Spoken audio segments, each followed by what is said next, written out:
Sonic Underground episode 26, The Hedgehog and the Iron Mask. Sounds like a superhero. We see what looks like a giant tall purple mushroom in a storm, making me wish it was Mushroom Hill, or some other kind of magical place. Manic says that this place gives him the creeps, which is ironic since they're standing in a flowery meadow with a butterfly, but what they're talking about is the grimdark place they're overlooking. They're going to look for their mother yet again. When are they going to give up? Someone clears their throat and acts hammy while badly acting, saying that he was unjustly imprisoned. Manic says that normally Robotnik roboticizes people, and Sonia says there's something familiar about the voice, and Manic snarks that Sonic has off-key singing. Sounds like Sonic's off-key singing. Very funny. They know! So why do they keep making him sing? These heroes look like idiots. They're not implying that they just want to make sure the person is good and innocent first, just in case, and they're rescuing him because they're heroes. He seems like he's so obviously going to be trouble. Manic tries to hack what's actually Dingo, and Sonia sees someone behind the curtain and gasps instead of telling her friends about him in time. So, Sleet transforms Dingo back to normal. At least he looks like a strong physical threat in theory, but he never gets to be, because if he punched any of them, then they'd be injured, have to go to the hospital, and since they're fugitives, they wouldn't be treated, and so they'd be immediately screwed. So instead, Manic just trips him, and Sonia jumps away and onto his head. I like the music here, it's epic. Ouch! Sonic then ties Dingo up with wires, and is told there's no records on his mom there, and it was just a trap. Dingo says Robotnik didn't roboticize the guy because he's important, but no one knows who he is. Sonic breaks the chains of a drawbridge to land it, and he escapes from the robots. Robotnik had planned for the heroes to escape all along, so I guess he had the robots programmed to miss on purpose.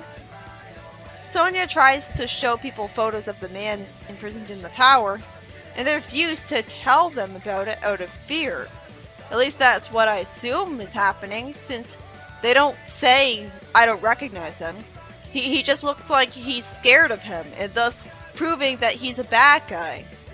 They waste time with a song for no reason, and then already they realize that the only way to find out who the prisoner is to find out for themselves.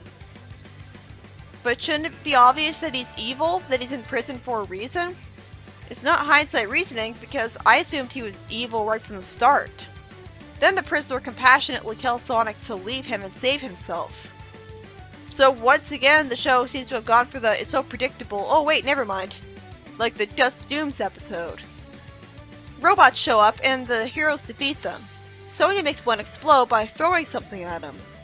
So does the prisoner have a bomb in his mask? Because why else would he be wearing it? Why wouldn't he take it off? He's not explaining why he's wearing the mask.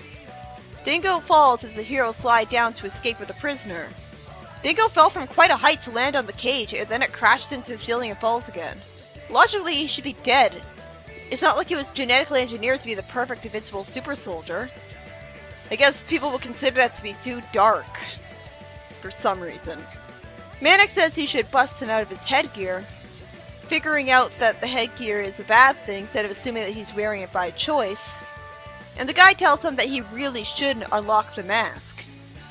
He speaks like a rich British person and asks who the heroes are as they're in a safe place. I hate how overly melodramatic his acting is. It takes me out of it. He claims that he's their uncle, their mother's twin brother, I guess fraternal twin. Never mind that he looks nothing like her. He looks like a completely different species than her, like a sort of aquatic person. He looks more like he has fins in the back than spines. He gives the heroes something that he wants them to always wear. I wonder if they're evil, like they have bombs in them or something. Because this is way too easy of them to meet a royal relative of theirs like that. Sonia says a ruler needs culture and sophistication, and you can't stir chili dogs at a royal banquet. Manic then says that he wants to be leader as well. The heroes argue about who should be the ruler, not being open-minded enough to just say that they should all be the rulers and share the power.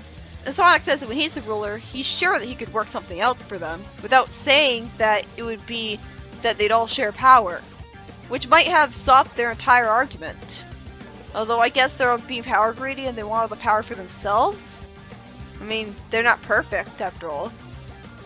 How did it take so long for them to start arguing about this? The rich guy tells them to look out for more of Robotnik's troops who just stand there. I seriously doubt he's their uncle because he's shown up so easily, and he's like, why would the show have the guts to have a new relative of theirs stick with them forever? We're lucky that they have a mother. Robotnik then sees that the heroes are already bickering from the argument he planned they'd have ahead of time, because apparently the Iron Mask is spying on them. So maybe this guy is evil, since he's not telling them about this. Either that or he doesn't know what the mask does and it'll explode if it's taken off, or if he tells them what Robotnik's doing. I mean, either way Robotnik wins, because if he makes the mask explode on him, then that'll traumatize the heroes for life seeing that. The heroes split up, with Sonya being too mad to understand that they're all safer in a group. Manic can't really fight without drumming, but I guess he thinks drumming is enough. The uncle goes with Manic, and Manic says that he plans to get his mask off with an awesome locksmith he knows. How could there be a locksmith that's better than him? Then he says that this clearly dingo-shaped door wasn't here before, but he looks totally stupid by not immediately knowing it's Dingo. He grabs it anyways and gets captured, and his so-called uncle takes off. Then he tries to turn Sonya against Manic rather than telling her what's going on, saying that he abandoned her rather than being kidnapped. To be manipulating and look good, he asks her what her mother would think, and Sonya is distracted enough by the realization to be grabbed by Dingo from behind. Okay, Sonic is way more competent than either of those two. There's no excuse for him getting kidnapped. He somehow doesn't recognize Dingo the Barrel when he's orange and has a face. This is officially just as stupid as the paper-thin disguises working in AOCH. He gets suspicious of the so-called uncle, and figures out that his ring might have been the reason why he tracked him down. He pulls a lever to activate a trapdoor, sending the robots to the ceiling. How do you know that specific lever would do that specific thing? That was poorly written. He could have seen someone use that lever to try to use the trap on him, and then he would know what to do with it. Robotnik tells him to do something against Sonic or else, and he jumps into Sonic, knocking him out way too easily and getting him captured in a dungeon. That was pathetic. He could have used sleeping gas on him that would shoot from his mask. Then the person who betrayed them gets thrown in the dungeon with them as satisfying karma with his mask off for some reason. Sonya realizes that he's an actor that she always saw in the movies, Uncle Periwinkle. He says it was just a surveillance camera, and Robotnik said he roboticized him if he didn't do it to them, and he imprisoned him anyways. Fortunately, the mask was a bomb, so it's used to blow up the door, and he naturally reacts with horror to the idea that he was wearing a bomb. Why didn't Robotnik tell him it was a bomb to begin with for much better incentive for cooperating? At least he really is good. That's more believable. They escape, and Sonya gets a sword off the wall that was conveniently there, and so do the other siblings. All of them should always have swords. Maybe not Sonic, but this lets them fight robots better. They don't have to use overpowered medallions in order to win, though medallions are more original and cool. Too bad it's only Sonic who does something here, because he kicks the robots down the stairs, which Sonya could have done since she kicks a lot. The rest of them just go follow him. One of the robots tries to shoot them, and Manic drums him to magically kill him anyways. Sleet threatens them in a mecha vehicle, Sonic looks scared, and then they look upwards. Why did they ever get the idea to look up? He and Sonya throw their swords upwards high enough to break ropes and make a sail cover the mecha's window. Why was that sail even there? So the mecha goes out of control and crashes through the wall. The building starts to collapse from the load-bearing wall being damaged, and the mecha lands in the water. They were pretty strong to be able to throw their swords up that high, by the way. And brave to not just assume the swords would land on their heads. They escape, and out of nowhere we see that Sonic's reading books that shouldn't be there. And Sonya doesn't comment on it at all, which is pretty surprising. The actor says he's going to join the resistance instead of continue acting like he's good at when he showed no signs of being a good freedom fighter, and to probably never show up again. The show is building up to the finale, having all of the allies the heroes got joining forces at once against Robotnik. But one, we never see the heroes leave them with walkie-talkies so that they could tell them all at once to join them. And two, that's never going to happen because the show ended on a cliffhanger. It was obvious to me immediately that the antagonist of the episode would be the antagonist, even if for a shallow reason. His actor was playing him melodramatically, making him say that he was unjustly imprisoned in a very unconvincing way, so I automatically assumed he was a hammy villain trying to lure them into a trap. While he wasn't actually evil, he was yet another cliche of the show because he was threatened into working for Robotnik. Here, he was threatened into making the heroes argue and split up over royal succession, a natural thing that Robotnik would assume that royal people would argue about, because he had a surveillance mask of Robotnik's and was imprisoned in a trap for them.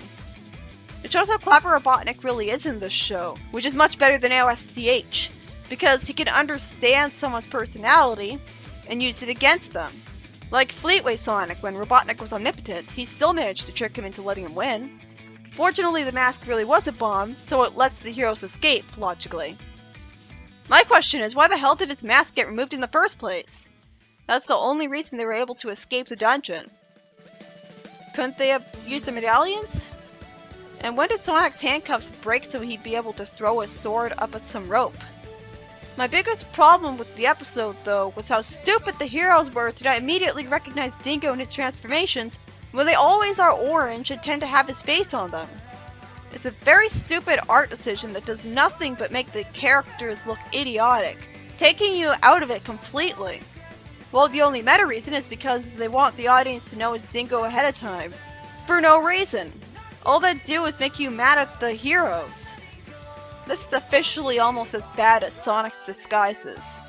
At least we know how he got his disguise, but nobody should be falling for this anymore. The heroes should be at the point where they get suspicious of anything orange.